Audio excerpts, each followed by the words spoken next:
Hello friends, मेरा नाम है डॉक्टर रमेश कुमार ठाकुर और डिजिटल इमेज प्रोसेसिंग के इस लेक्चर 24 में आज हम बात करेंगे इमेज सेगमेंटेशन यूनिट के पार्ट 5 की, जिसमें हम देखेंगे हफ ट्रांसफॉर्मेशन, एमसी प्लेन जिसे हफ स्पेस भी कहते हैं, और एमसी प्लेन के साथ क्या प्रॉब्लम होती है। इसके लिए एक दूसरा प्लेन आता है rho theta plane. Then HT voting क्या होती है, edge linking based on Hough transformation. तो जो कुछ प्रॉब्लम्स थी लोकल प्रोसेसिंग में वो हफ ट्रांसफॉर्मेशन सॉल्व कर देता है। अब क्या प्रॉब्लम्स थी तो चलिए देख लेते हैं। हमारे पास कुछ प्रॉब्लम्स आते थे एज लिंक करने में।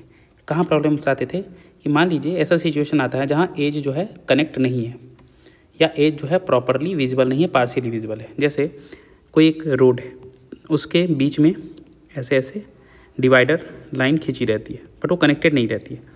अब कोई सेल्फ ड्राइविंग कार है, अगर इसे प्रॉपर पूरा एक एज ना माने, इसे प्रॉपर एज ना माने तो क्या कर सकता है, यहाँ से दूसरे लेन में घुस सकता है वो। ठीक है, उसे अगर खाली दिखेगा, ये लेन पूरा अगर ब्लॉक दिखे तो वेट ना करके इस लेन में घुस सकता है, अगर उसे लगे कि ये खाली है ये स्पेस। ठीक है, तो इस तरह की प्रॉब्लम्स अगर हो सकती हैं, जबकि ये जो ब्रोकन लाइन्स है ये एक एज की तरह समझ में आनी चाहिए। तो ये सारे प्रॉब्लम्स जो हैं हफ ट्रांसफॉर्मेशन सॉल्व कर देता है। ठीक है, ओके। और ये क्या करता है, किसी भी एज डिटेक्शन प्रॉब्लम को एक सिंपल पीक डिटेक्शन में कन्वर्ट कर देता है, मतलब मैक्सिमा मिनिमा वाला प्रॉब्लम में कन्वर्ट कर देता है। ठीक है, तो यहाँ से जो दो एडवांटेज मिलते हैं, जो प्रॉब्लम दो होते हैं उसको सॉल्व करने में सुविधा मिलती है। एक प्रॉब्लम होता है कि एज जो है अगर कनेक्टेड नहीं है तो भी हमें पता चल जाता है कि वो सारे जो ब्रोकन लाइन्स हैं वो एक ही एज का पार्ट है, ये भी पता चल जाता है हफ ट्रांसफॉर्मेशन से। और दूसरा, अगर कोई भी ऑब्जेक्ट जो है वो अगर पार्शियली विजुअल है, प्रॉपर विजुअल नहीं भी है, तो भी वो एक प्रॉपर एज पता चल जाता है। मान लीजिए कोई सर्कल है, पार्शियली विजुअल है, बीच में एक रेक्टेंगल आ गया, तो भी ये हाफ ट्रांसफॉर्मेशन बता देगा कि यहाँ पे उसका एक एज उसका अंदर में पार्ट है। ठीक है, और ये पार्ट है, ये दोनों को अलग अलग बता देगा। तो इस तरह से भी इन केसेस में हाफ ट्रांसफॉर्मेशन काम आ जाता है। ठीक है, अब इसका आइडिया क्या है हाफ ट्रांसफॉर्मेशन का। ये क्या करता है, ये चीज़ों को अलग प्लेन में रिप्रेजेंट करता है। ठीक है, और उस दूसरे प्लेन में चीज़ों पे डिसाइड करता है कि ये कोई पर्टिकुलर पॉइंट जो है किसी पर्टिकुलर लाइन का पार्ट है कि नहीं। तो चलिए देख लेते हैं कैसे। हमारे पास एक इमेज स्पेस होता है। इमेज स्पेस मतलब x y space, x direction y direction, है ना। इसमें हमें पॉइंट होते हैं हमारे पास बहुत सारे, एक्स आई वाई आई, ये सब एक एक पॉइंट है। ठीक है, अब इस स्पेस में हम चीज़ों को रिप्रेजेंट करते हैं तो हम कहते हैं इमेज स्पेस में है। हाफ ट्रांसफॉर्मेशन क्या कहता है, इस स्पेस से दूसरे स्पेस में चीज़ों को रिप्रेजेंट करता है, उसे कहते हैं एमसी प्लेन। एमसी प्लेन मतलब हम इक्वेशन को इस फॉर्म में भी लिख सकते हैं, y = mx + c, हमने देखा था। ये भी होता है किसी भी इक्वेशन को, लाइन इक्वेशन को रिप्रेजेंट करने का तरीका, जहाँ पे m क्या है, स्लोप होता है, और c क्या होता था, y इंटरसेप्ट। तो जब हम चीज़ों को इस फॉर्म में रिप्रेजेंट करते हैं y = mx + c, तो m एंड c प्लेन में हम किसी सेम चीज़ को रिप्रेजेंट कर सकते हैं। तो जब हम m एंड c प्लेन में किसी चीज़ को रिप्रेजेंट करते हैं तो हम कहते हैं कि हमने इमेज स्पेस से हाफ स्पेस में चीज़ों को ट्रांसफॉर्म कर दिया, mc प्लेन में ट्रांसफॉर्म कर दिया, और इसी mc प्लेन को हाफ स्पेस भी कहते हैं। ठीक है, और हम देखेंगे एक दूसरा हाफ स्पेस भी होता है रो थीटा का, वो इसके बाद आएगा। तो अभी हम mc प्लेन पे फोकस करेंगे।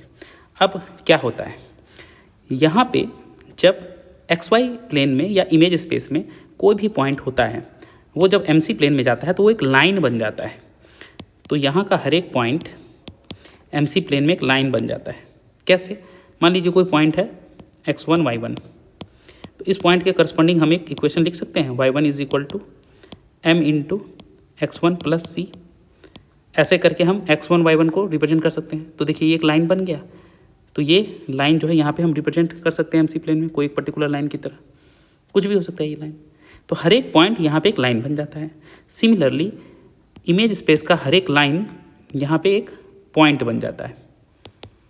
कैसे, देखिए इमेज स्पेस में जो भी लाइन होगा वो फॉलो करेगा इस इक्वेशन को, y = mx + c को। ठीक है, इसको फॉलो करेगा। तो ये लाइन जो है यहाँ पे, वो यहाँ पे आएगा तो एक वैल्यू ऑफ m निकलेगा, 1m एंड 1c, हर एक लाइन के कॉरस्पॉन्डिंग एक m एक c निकलेगा। मतलब m और c का एक कॉम्बिनेशन आएगा, वो जो भी कॉम्बिनेशन आएगा एक पॉइंट की तरह आएगा। तो यहाँ का लाइन जो है यहाँ का पॉइंट बन जाता है, और यहाँ का पॉइंट जो है यहाँ का एमसी प्लेन का लाइन बन जाता है। ये एक आप लोग ध्यान रखिएगा कि ये एक बीच का कॉरस्पॉन्डेंस है। ठीक है। तो ये इंटरचेंजिंग होता है। तो हमें पहले इमेज स्पेस से किसी भी पॉइंट को एमसी प्लेन में कन्वर्ट करना होगा, तो वो सारे पॉइंट जो है वो लाइन बन जाएंगे। अब उस लाइन के बेसिस पे हम देखेंगे जितने सारे इंटरसेक्शन हो रहे हैं, वो सारे इंटरसेक्शन के बेसिस पे हम चेक करेंगे कि जो डिफरेंट पॉइंट्स हैं वो एक ही लाइन पे लाई कर रहे हैं कि नहीं।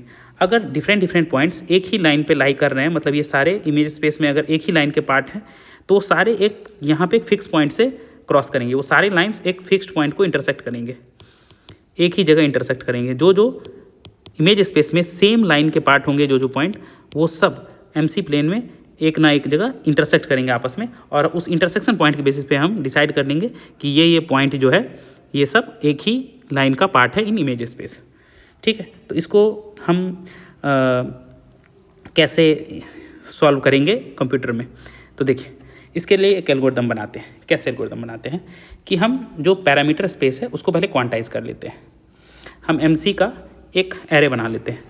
ठीक है। एक साइड एम लिख देते हैं, मान लीजिए ये एम है और ये सी है। ठीक है। एम और सी का हम बना लेते हैं, कोई भी किधर भी एम किधर भी सी अब बना सकते हैं। ठीक है। अब यहाँ पे हर एक पॉइंट जो है हमारा एक्स वाई, उसके कॉरस्पॉन्डिंग हमारा जो एक लाइन निकल के आ रहा है y equal to m x plus c पर रख के, यहाँ पे उस लाइन के कॉरस्पॉन्डिंग हर एक सेल में हम +1 करते जाएंगे। जब हम इनिशियली ये एरे बनाएंगे, जो हम एक एरे बनाएंगे, एक्यूमुलेटर एरे बनाएंगे एमसी प्लेन में, तो सब में 0 रखेंगे। इनिशियली सब में 0 रखेंगे, और जैसे ही हर एक पॉइंट हमें मिलेगा, एक पॉइंट, उस पॉइंट के कॉरस्पॉन्डिंग जो लाइन होगा एमसी प्लेन में, उस लाइन में हम +1 करते चले जाएंगे उसकी डायरेक्शन में। तो ये 0 + 1 1, 0 + 1 1, 0 + 1 1 और 0 + 1, यहाँ पे 1 हो जाएगा पहले। ठीक है। फिर ये 1, मान लीजिए एक पॉइंट आया, वो ऐसे 1 1 1 होते चला गया। ठीक है। तो हमारा जो पहले एक्यूमुलेटर एरे 0 0 0 वाला था, वो अब ये ऐसे बीच में 1 1 1 आ गया। ठीक है। अब मान लीजिए एक और पॉइंट है, ये x1 y1 था, वो यहाँ इस वाले लाइन की कॉरस्पॉन्डिंग आ गया। मान लीजिए एक और पॉइंट है x2 y2, इसको जब हम कन्वर्ट किए एमसी प्लेन में तो एक और लाइन बन के आया। तो ये लाइन है, सब में +1 करते चले गए, ऐसे आ गया। अब देखिए यहाँ पे क्रॉस हो रहा है, तो ऑलरेडी +1 था, तो एक और +1, तो ये हो गया 2, तो इसीलिए यहाँ पे 2 है। और ये यहाँ पे +1, तो ये 1 1 1, इस तरह से ऐसे लाइन बन जाएगा। ठीक है। तो एमसी वैल्यू के बेसिस पे हमारा इस तरह से क्रॉसिंग हुआ, जहाँ पे क्रॉसिंग होगा वहाँ पे +2 +3 इस तरह से होता चला जाएगा। जो चीज़ हम क्रॉसिंग में यहाँ पे इस पॉइंट पे दिखा रहे थे कि देखो मल्टीपल लाइंस इंटरसेक्ट कर रही है, तो ये यहाँ पे 2 वैल्यू आया, इसका मतलब यहाँ पे 2 लाइंस क्रॉस कर रही हैं, इसीलिए यहाँ पे एक मैक्सिमा बन के आएगा।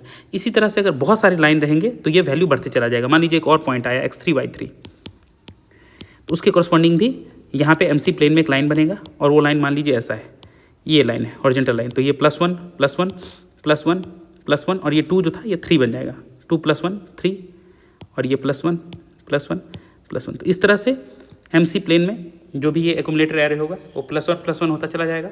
और लास्ट में हम क्या करेंगे, हम एक लोकल मैक्सिमम फाइंड कर लेंगे। लोकल मैक्सिमम फाइंड करेंगे तो यहाँ पे 3 आएगा, बाकी हर जगह 1। तो ये जो 3 आएगा, इसके बेसिस पे हम बोल देंगे कि यहाँ पे एक लोकल मैक्सिमम आया है, मतलब यहाँ पे 3 लाइन जो है इंटरसेक्ट हुई है एमसी प्लेन में, मतलब 3 पॉइंट, जो 3 पॉइंट से 3 लाइन बना था वो इमेज स्पेस में एक ही लाइन में अकर कर रही है। वो इमेज स्पेस में एक ही लाइन में ये तीनों पॉइंट अकर कर रही है, इसीलिए यहाँ पे 3 वैल्यू बन के आया है। और इस मैक्सिमा के बेसिस पे हम बता सकते हैं कि कौन कौन सी लाइन, क्योंकि हमें तो पता है ना कौन कौन सा लाइन यहाँ पे इंटरसेक्ट हुआ है, ये वाला ये वाला ये वाला। तो ये तीनों लाइन के कॉरस्पॉन्डिंग जो पॉइंट्स थी इमेज स्पेस में, वो सब इमेज स्पेस में एक लाइन के ऊपर अकर कर रही है। और हम अगर ब्रोकन भी है, वो पॉइंट्स अलग अलग भी हैं, तो हम उसको एक लाइन के थ्रू मिला सकते हैं और बता सकते हैं कि ये सब एक ही लाइन का पार्ट है। तो यही होता है हाफ ट्रांसफॉर्म। ठीक है। ऐसे ही हाफ ट्रांसफॉर्म काम करता है। अब देखिए एमसी प्लेन में एक प्रॉब्लम होती है। एक तो प्रॉब्लम ये है कि हमारा जो एम होता है स्लोप, वो लाई करता है -∞ टू +∞। स्लोप कुछ भी हो सकता है, तो अब इतना बड़ा वैल्यू एरे नहीं ले सकते हैं कि इनफाइनाइट नंबर ऑफ रोज़ या कॉलम्स आ जाए। ठीक है। ये एक बहुत बड़ा प्रॉब्लम है। ठीक है। ये तो है।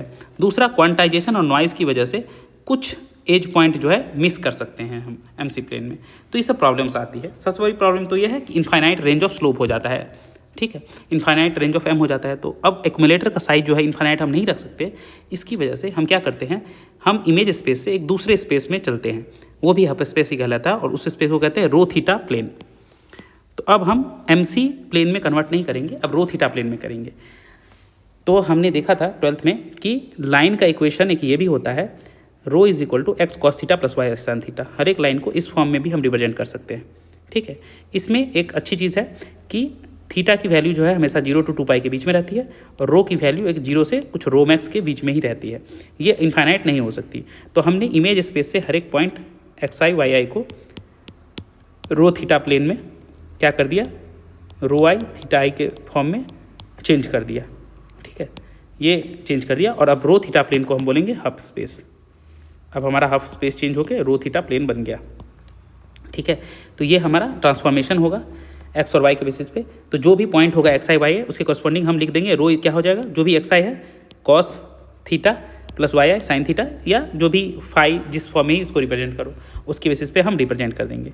तो इससे क्या होगा, साइन एंड कॉस का एडिशन करके ये रो थीटा प्लेन बनता है। तो हर एक पॉइंट जो होगा इमेज स्पेस में वो यहाँ रो थीटा प्लेन में एक साइनोसॉइडल कर्व की तरह बन जाएगा। एमसी प्लेन में क्या होता था, हर एक पॉइंट, ये मान लीजिए इमेज स्पेस है, हम डिफरेंस दिखा देते हैं, यह है इमेज स्पेस, एक होता है एमसी प्लेन और एक होता है रो थीटा प्लेन। तो अगर इमेज स्पेस में एक पॉइंट है तो एमसी प्लेन में एक लाइन बनता है, और इमेज स्पेस में एक पॉइंट है तो रो थीटा प्लेन में एक साइनोसॉइड बनता है। यही अंतर है, साइनोसॉइड बनता है। तो यहाँ पे लाइन बन रहा था हर एक पॉइंट, यहाँ पे हर एक पॉइंट एक साइनोसॉइड बन रहा था। तो साइनोसॉइड बनने से क्या होगा, अगर एक पॉइंट है इमेज स्पेस में तो वो एक साइनोसॉइड बन जाएगा रो थीटा प्लेन में। देखिए ये पॉइंट जो है ये साइनोसॉइड बन गया। अगर मान लीजिए 2 पॉइंट है तो 2 साइनोसॉइड बनेगा, ये 2 पॉइंट है तो 2 साइनोसॉइड बनेगा, ऐसे, ठीक है। अगर 3 पॉइंट होगा तो 3 साइनोसॉइड बनेगा, 4 पॉइंट होगा तो 4 साइनोसॉइड बनेगा। मान लीजिए एक और पॉइंट रहता ये, तो एक और साइनोसॉइड बनता, 5 एक और पॉइंट रहता तो एक और साइनोसॉइड बनता। तो जितने पॉइंट रहेंगे ना वो सब एक एक साइनोसॉइड बनेंगे, और वो एक जगह कट हो रहे हैं, मतलब ये सब यहाँ पे एक लाइन के पार्ट है इसीलिए कट हो रहे हैं। मान लीजिए कोई यहाँ पे एक पॉइंट आएगा तो इसका साइनोसॉइड ऐसा बनेगा, ये कट नहीं होगा, ये इन सब पॉइंट से कट नहीं होगा क्योंकि इस लाइन का पार्ट नहीं है। ऐसे ही पता चलता है, मान लीजिए एक पॉइंट यहाँ होगा तो उसका साइनोसॉइड ऐसे बनेगा, कोई पॉइंट यहाँ है तो इसका साइनोसॉइड ऐसे बनेगा। तो इस तरह से जो साइनोसॉइड्स बनेंगे, अगर एक ही लाइन के पार्ट होंगे तो यहाँ पे एक ही जगह कट करेंगे, अदरवाइज कट नहीं करेंगे। तो जो सेम काम एमसी प्लेन में लाइन के कट होने से होता था, अब सेम काम रो थीटा प्लेन में साइनोसॉइड के कट होने से होता है। बस लाइन जो है साइनोसॉइड बन गया है, बाकी कॉन्सेप्ट सेम रहा है। तो यहाँ पे देखिए वोटिंग कैसे काम होगा, यहाँ पे सेम चीज़, यहाँ पे मान लीजिए सारे पॉइंट्स जो हैं इसको हम जब इमेज स्पेस से ले गए रो थीटा प्लेन में हाफ स्पेस में, तो ये सब देखिए ये सब एक लाइन के पार्ट हैं, तो सब देखिए एक जगह कट कर रहे हैं, ये सब देख रहे हैं यहाँ पे कट हो रहा है, सारा साइनोसॉइड ये सब कट हो रहा है, ये सब यहाँ से कट होके आ रहा है, ठीक है। तो ये सब एक जगह कट हो रहे हैं क्योंकि ये सब एक लाइन के पार्ट है। तो हम इससे बता सकते हैं कि सारे जो साइनोसॉइड एक जगह कट हो रहे हैं तो इसके कॉरस्पॉन्डिंग जो पॉइंट थे वो सब एक लाइन के पार्ट है। अब मान लीजिए कोई नॉइजी लाइन होता है, थोड़ा ऊपर नीचे होता है, कुछ आउटलायर्स हैं, देख रहे हैं कुछ नॉइज़ है आगे पीछे है, एग्जैक्ट लाइन पे नहीं है, थोड़े ऊपर नीचे है, तो वो कैसे होगा, एक जगह कट नहीं होगा, थोड़ा आसपास कट होगा, कोई यहाँ कट होगा, कोई यहाँ कट होगा, कोई थोड़ा यहाँ कट होगा, कोई थोड़ा यहाँ कट होगा, मतलब पास पास में ही कट होगा, एग्जैक्टली तो नहीं होगा बट पास पास में ही कट होगा। ये हो गए हमारा in case of noisy line, ठीक है, ओके। अब अगर नो लाइन रहेगा, कोई एक लाइन का पार्ट ही नहीं है, डिफरेंट लाइन है, देख रहे हो, इन सब के बीच आप एक लाइन नहीं खींच सकते, ठीक है। 2-3 एक आध लाइन के पार्ट है, मान लो जो ये 2 एक लाइन है, ये 2 एक लाइन है, ये 2 एक लाइन हो सकता है, बट सब एक लाइन के पार्ट नहीं है, तो सब कहीं कहीं कट हो रहा है, सब कहीं कहीं कट हो रहा है, यहाँ पे कट हो रहा है, यहाँ कट हो रहा है, यहाँ कट हो रहा है, तो कहीं कहीं कट हो रहा है। तो ये सब जो है एक पर्टिकुलर लाइन के पार्ट नहीं है, इसलिए ऐसे कट हो रहा है। और जो 2-2-3-3 कट हो रहा है एक जगह, वो 2-2-3-3 एक एक लाइन के पार्ट होंगे, बस इस तरह से। तो इस तरह से वोटिंग होती है यहाँ पे, और हम पता लगाते हैं कि कोई पर्टिकुलर पॉइंट जो है किसी पर्टिकुलर लाइन का पार्ट है कि नहीं, on the basis of cutting of sinusoid. तो साइनोसॉइड का कटिंग एक जगह है तो वो सारे पॉइंट्स एक लाइन के पार्ट है, अगर एक जगह कटिंग नहीं है तो वो सारे पॉइंट्स जो है साइनोसॉइड में आके वो एक लाइन का पार्ट नहीं है, इस तरह से। चलिए अब रियल वर्ल्ड एग्जांपल देख लेते हैं। ये एक ओरिजिनल इमेज था, इस पे एज डिटेक्शन किया तो ऐसा हुआ, और अगर हमने हाफ ट्रांसफॉर्म लगाया तो इस तरह से पता चला कि देखो ये सारे लाइन्स एक लाइन में हैं, ये लाइन्स है यहाँ पे, ये लाइन है, ये लाइन है, ये लाइन है। देखिए यहाँ पे ढका हुआ था, ये यहाँ पे पता नहीं चल रहा था, बट फिर भी यहाँ पे एक लाइनिंग दिया, ठीक है। तो जो पार्शियल लाइन्स हैं वो सभी डिटेक्ट हो गए इसमें, ठीक है, और ब्रोकन हैं वो भी डिटेक्ट हो जाते हैं, ठीक है। तो इस तरह से हाफ स्पेस जो है या हाफ ट्रांसफॉर्मेशन वो ब्रोकन एज या पार्शियल विजुअल लाइन्स को भी बता देता है। ये देखिए हाफ स्पेस में साइनोसॉइड वगैरह कैसे कट हो रहे हैं, जहाँ जहाँ ये आ रहा है ना कटिंग, ये सारे पॉइंट्स जो हैं ये एक लाइन के पार्ट होंगे। अब चलिए इस पर एक न्यूमेरिकल कर लेते हैं, चीज़ें और क्लियर हो जाएंगी। अब इसमें क्या करेगा, हाफ ट्रांसफॉर्म का यूज़ करके बोलेगा लाइन ड्रॉ करो और बताओ कि कौन कौन सा पॉइंट जो है किसी एक लाइन सेम लाइन पे फॉल कर रहा है। तो हम क्या करेंगे, पहले ये सारे एक्स वाई को एमसी प्लेन में कन्वर्ट कर लेंगे। जब क्वेश्चन सॉल्व करेंगे तो साइनोसॉइड प्लेन में नहीं करेंगे, एमसी प्लेन में ही करेंगे। तो एमसी प्लेन में कन्वर्ट करने के लिए क्या करेंगे, बस इक्वेशन लगा देंगे y equal to mx plus c, और उसके बेसिस पे हम सबको m और c के टर्म में लिख लेंगे। तो 1 4 के लिए हमारा लाइन क्या हो जाएगा, y4 is equal to m into x मतलब 1 प्लस सी। तो इससे क्या निकल जाएगा line, c is equal to 4 minus m. Similarly 2 3 के लिए क्या, 3 is equal to m into 2 plus c, तो ये आ जाएगा c is equal to 3 minus 2m। उसी तरह 3 1 के लिए 1 is equal to m into 3 plus c m x plus c, तो c is equal to 1 minus 3m। 4 1 के लिए 1 is equal to m into 4 plus c, तो c is equal to 1 minus 4m। और 5 0 के लिए 0 is equal to m into 5 plus c, तो c is equal to minus 5m। ये 5 point के लिए 5 लाइन इक्वेशन आए। उन 5 लाइन इक्वेशन को यहाँ प्लॉट कर देंगे, जिसमें ये हमारा एक्स एक्सिस m है और ये y एक्सिस c है, ठीक है। तो ये सारे लाइन्स आए। कौन सा लाइन किसका है देख लीजिए, यहाँ कलर है, c is equal to 4 minus m का लाइन ये ब्लू वाला है, ये वाला लाइन है, ठीक है। सिमिलरली ग्रीन वाला लाइन है c is equal to 3 minus 2m, तो ये ग्रीन वाला है। Similarly c is equal to 1 minus 3m जो है ये पर्पल है, ये पर्पल है, देखिए ये थोड़ा दूर से जा रहा है, से मुझे कट नहीं रहा है। ब्लैक वाला c is equal to 1 minus 4m, ये ब्लैक वाला लाइन है। और लास्ट वाला c is equal to minus 5m, ये ऑरेंज वाला है, ये वाला। तो देखिए इसमें से 4 लाइन जो है ये कट हो रही है, एक पर्पल वाले को छोड़ के, इसको छोड़ के बाकी सारी लाइन, ये चारों लाइन जो है कट हो रही है एक जगह पे, किस पे, m इज इक्वल टू देखिए यहाँ -1 और c इज इक्वल टू 5, तो m इज इक्वल टू -1 और c इज इक्वल टू 5 पे कट हो रही है 4 लाइन, ठीक है। तो ये लाइन जो है किस पॉइंट से मिलके आई थी, 3 1 से आई थी। तो 3 1 को छोड़ के बाकी 4 पॉइंट जो है वो एक लाइन पे अकर होगी, एक ही लाइन पे रहेगी इमेज स्पेस में। और वो लाइन क्या होगा, वो लाइन जो होगा वो होगा, फाइनल इक्वेशन लिख दो, m इज इक्वल टू -5 और c इज -1 और c इज इक्वल टू 5 के बेसिस पे जो लाइन बनेगा वही। सो ये होगा y is equal to mx plus c, जिस पे ये सारा अकर करेगा, ये चारों लाइन। m है -1 into x plus c is equal to 5, तो y is equal to 5 minus x. So हमारा लाइन जो बनेगा वो बनेगा y is equal to 5 minus x. इसी पे वो चारों पॉइंट इमेज स्पेस में या एक्स वाई स्पेस में अकर करेगा। यही होता है हाफ ट्रांसफॉर्मेशन, ठीक है। और ये लाइन पे ये 3 1 जो पॉइंट है ये नहीं होगा, क्योंकि ये 3 1 का करस्पॉन्डिंग जो लाइन आया वो कट नहीं हो रहा है यहाँ एमसी प्लेन में। यही ऐसे ही बनता है हाफ ट्रांसफॉर्मेशन का क्वेश्चन। तो आई होप आप लोग को समझ में आया होगा। Thanks for watching the video.